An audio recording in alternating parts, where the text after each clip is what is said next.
রমজান মাসের গুরুত্ব এবং তাৎপর্য সম্পর্কে আল্লাহর নবী জনাব মুহাম্মদ রাসূলুল্লাহ সাল্লাল্লাহু আলাইহি সাল্লাম একটি হাদিস বর্ণনা করেন। একদিন মসজিদে খুতবাতে আল্লাহর নবী মিম্বারে উঠে তিনবার আমিন বললেন।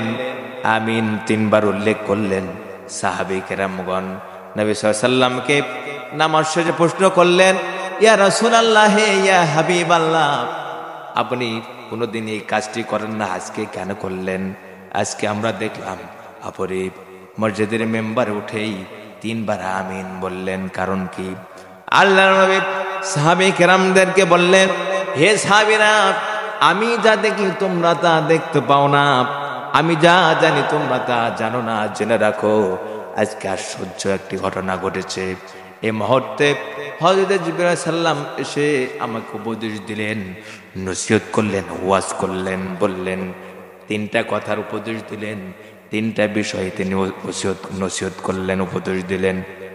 এক নাম্বার হচ্ছে, আল্লাহ নবীকে হযরত জিবরাইল আলাইহিস সালাম বললেন, আল্লাহর নবীকে হযরত জিবরাইল আলাইহিস সালাম বললেন যে বান্দা রমজান মাস পেল অথচ আল্লাহর নিকট কান্নাকাটি করে ক্ষমা প্রার্থনা করে গুনাহ মাফ করে নিতে পারল না, রমজান মাস পেল অথচ গুনাহ মাফ করে নিতে পারল না, তার মতো হতভাগা এই পৃথিবীতে আর কেউ নেই, সে ধ্বংস হয়ে যাক।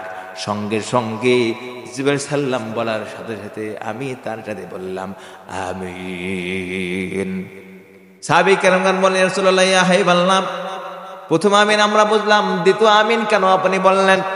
আল্লাহর নবী বর্ণনা করলেন, হে সাহাবীরা, জেনে রাখো, দ্বিতীয়বার আমিন এই জন্য বললাম।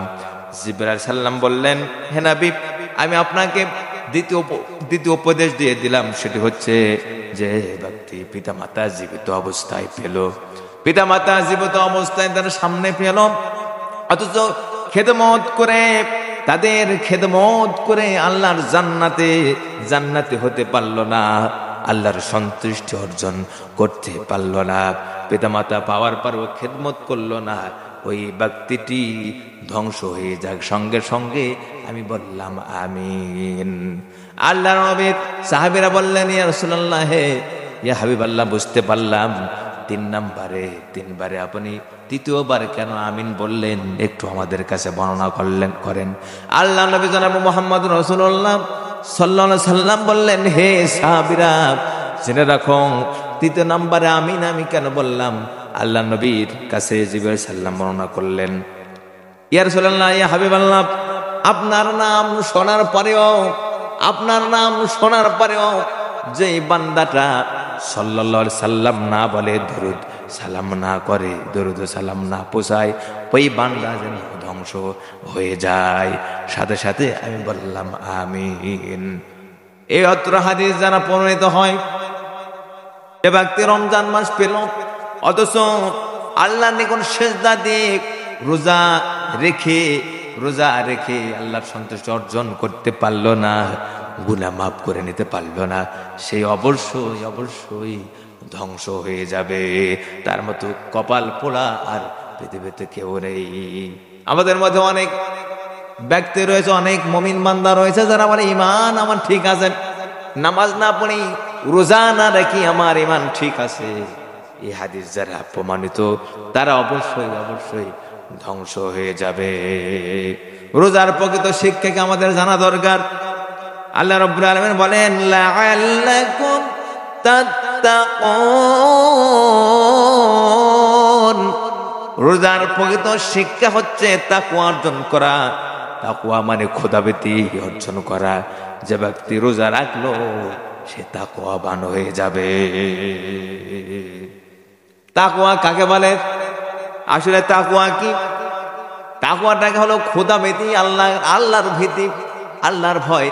যে বান্দার মধ্যে থাকবে, কোনো সময় এই বান্দা নামাজ ছেড়ে দিতে পারে না, কোনো সময় রমজান মাসে রোজা ছেড়ে দিতে পারে না, অন্যায় করতে পারে না, মিথ্যা কথা বলতে পারে না, চাঁদাবাজি করতে পারে না, জিনা করতে পারে না, ব্যভিচার করতে পারে না, নিজের সম্পদ নিজের বলে খাইতে পারে না, চাঁদা তুলতে পারে না, চাঁদার জন্য মানুষকে হত্যা করতে পারে না, চাঁদার জন্য মানুষকে কষ্ট দিতে পারে না, অন্যায় করতে পারে না। এটা হলো তাকওয়াবান মানুষের উদাহরণ। এইগুলো যারা করবে না, বিরত থাকবে আল্লাহর ভয়ে, আল্লাহ রাব্বুল আলামিন বলেন তারা হলো তাকওয়াবান। রোজা রেখে অন্যায় করতে পারবে না, যে ব্যবসা করে ওজনে কম দিতে পারবে না, জেনা করতে পারবে না, ব্যভিচার করতে পারবে না, অন্যায় করতে পারবে না, যে ব্যক্তি আল্লাহর ভয়ে এইগুলো করবে সে হলো তাকওয়াবান। যেমন গোসির মাছের উদাহরণ দিলে আপনারা বুঝতে পারবেন। গোসির মাছ কিন্তু কাদার মধ্যেই থাকে, কিন্তু যখন সে কাদার মধ্যে থেকে বের হয় মনে হচ্ছে সে গোসল করে বের হলো, শ্যাম্পু সাবান দিয়ে পরিষ্কার হয়ে সেই জন্য বের হলো, সেই জন্য কাদার মধ্যেই থাকে।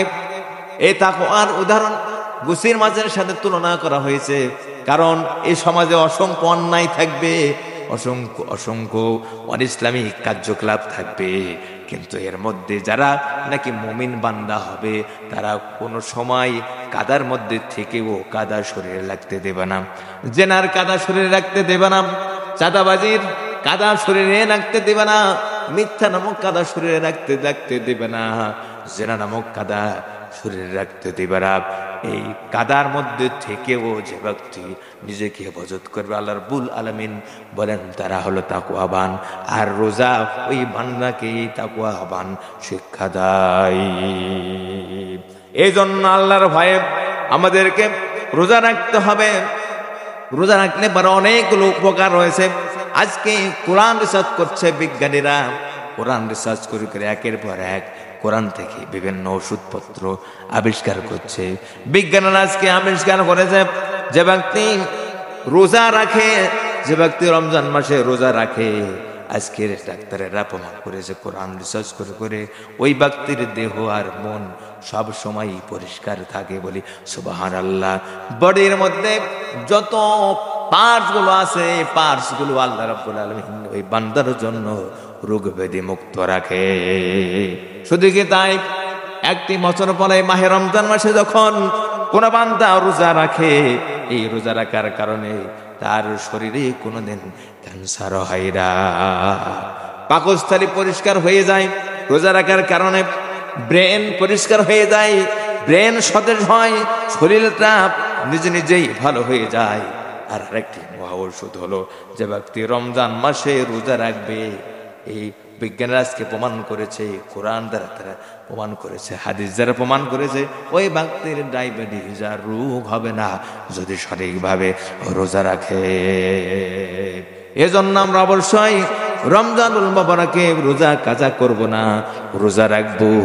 অনেকে বলে রোজা রাখলে পারে দেহর কষ্ট হয়, দেহ রোগ হয়, তা নয়। আল্লাহ রাব্বুল আলামিনের হাদিসে, নবী করিম সাল্লাল্লাহু আলাইহি ওয়াসাল্লামের হাদিসে বলা হয়েছে রোজা রাখলে শরীর পরিষ্কার থাকে, রোজা রাখলে পারে আল্লাহ রাব্বুল আলামিন সব রোগ থেকে আল্লাহ হেফাজত করেন।